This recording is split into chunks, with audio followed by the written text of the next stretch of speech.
ಶ್ರೀ ಪರಮಾತ್ಮನೇ ನಮಃ. ಶ್ರೀಮದ್ಭಗವದ್ಗೀತಾ ಅಥ ಅಷ್ಟಮೋऽಧ್ಯಾಯಃ. ಅಕ್ಷರಬ್ರಹ್ಮಯೋಗಃ. ತಸ್ಮಾತ್ ಸರ್ವೇಷು ಕಾಲೇಷು ಮಾಮನುಸ್ಮರ ಯುಧ್ಯ ಚ ಮಯ್ಯರ್ಪಿತಮನೋ ಬುದ್ಧಿಃ ಮಾಮೇ ವೈಶ್ಯಸ್ಯ ಸಂಶಯಃ. ಆದ್ದರಿಂದ ಹೇ ಅರ್ಜುನ, ಸದಾ ನನ್ನನ್ನೇ ಸ್ಮರಿಸುತ್ತಾ ನಿನ್ನ ಕರ್ತವ್ಯವಾದ ಯುದ್ಧ ಮಾಡು. ಮನಸ್ಸು ಬುದ್ಧಿ ನನಗೆ ಅರ್ಪಿತವಾಗಿರುವುದಾದರೆ ನೀನು ನನ್ನನ್ನೇ ಪಡೆಯುವುದರಲ್ಲಿ ಸಂಶಯವಿಲ್ಲ.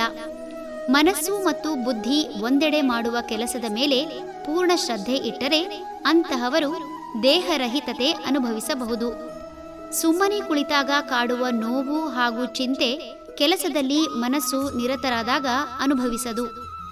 ಅಚಲ ನಂಬಿಕೆ ಹಾಗೂ ವಿಶ್ವಾಸ ಮನುಷ್ಯನನ್ನು ಎಷ್ಟು ಎತ್ತರಕ್ಕಾದರೂ ಏರಿಸಬಲ್ಲದು.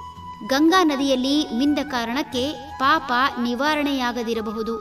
ಆದರೆ ಮೊದಲನೆಯದಾಗಿ ತಾನು ಹಿಂದೆ ಕೆಟ್ಟ ಕೆಲಸ ಮಾಡಿದ್ದೇನೆ ಎಂಬುದನ್ನು ಪ್ರಜ್ಞಾಪೂರ್ವಕವಾಗಿ ಒಪ್ಪಿಕೊಂಡ ಕಾರಣದಿಂದ ಆತ ಪಶ್ಚಾತ್ತಾಪ ಹಾಗೂ ತನ್ನಲ್ಲಿರುವ ಋಣಾತ್ಮಕ ಅಂಶಗಳು ಹೋಗಿದೆ ಎಂಬ ಅಚಲ ವಿಶ್ವಾಸ ಮತ್ತು ನಂಬಿಕೆಯಿಂದ ಮನಸ್ಸಿನ ದೃಷ್ಟಿಕೋನ ಬದಲಾಗಿದೆ. ಮುಂದೆ ಯಾವುದೇ ಅಹಿತಕರ ಕಾರ್ಯ ಮಾಡುವುದಿಲ್ಲವೆಂಬ ದೃಢ ನಿರ್ಧಾರದ ಮೂಲಕ ಹೊಸ ಹಾದಿ ಸೃಷ್ಟಿಯಾಗುವುದರಿಂದ ಸಾಧ್ಯ.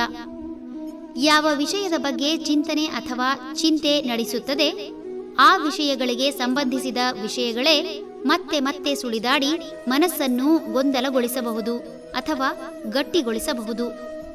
ಒಬ್ಬ ಬರಹಗಾರ ಎಂಬ ಕಾರಣಕ್ಕೆ ಆತ ಎಲ್ಲಾ ವಿಷಯದ ಬಗ್ಗೆ ಬರೆಯಲಾರ. ಒಬ್ಬ ಆಟಗಾರ ಎಂದರೆ ಆತ ಎಲ್ಲಾ ಆಟದಲ್ಲೂ ಒಂದೇ ರೀತಿಯ ಅಂದರೆ ಅತ್ಯುತ್ತಮ ಪ್ರದರ್ಶನ ನೀಡಲು ಅಸಾಧ್ಯ.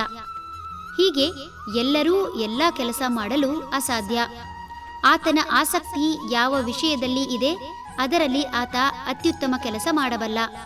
ಕರ್ತವ್ಯವೇ ಪೂಜೆ ಎಂಬ ಮನಸ್ಥಿತಿಯಿಂದ ಭಗವದರ್ಪಣ ಭಾವದಿಂದ ಭಗವಂತನಲ್ಲೇ ಮನಸ್ಸಿಟ್ಟು ಆತನನ್ನೇ ಸೇರುವ ಗುರಿ ಇಟ್ಟುಕೊಂಡರೆ ಯಾವ ರೀತಿ ಒಂದು ವಿಷಯದ ಬಗ್ಗೆ ಚಿಂತಿಸಿದ ಕಾರಣದಿಂದ ವಿಷಯದಲ್ಲೇ ಮುಳುಗಿ ತಮ್ಮನ್ನು ಮರೆಯುವಂತೆ ಭಗವಂತನಲ್ಲಿ ಇರಿಸಿದ ಭಾವದಿಂದ ಮೋಹ ಕ್ಷಯಿಸಿ ಭಗವಂತನಲ್ಲಿ ಲೀನವಾಗುವುದು ಖಚಿತ. ಹರಿ ಓಂ ತತ್ಸತ್.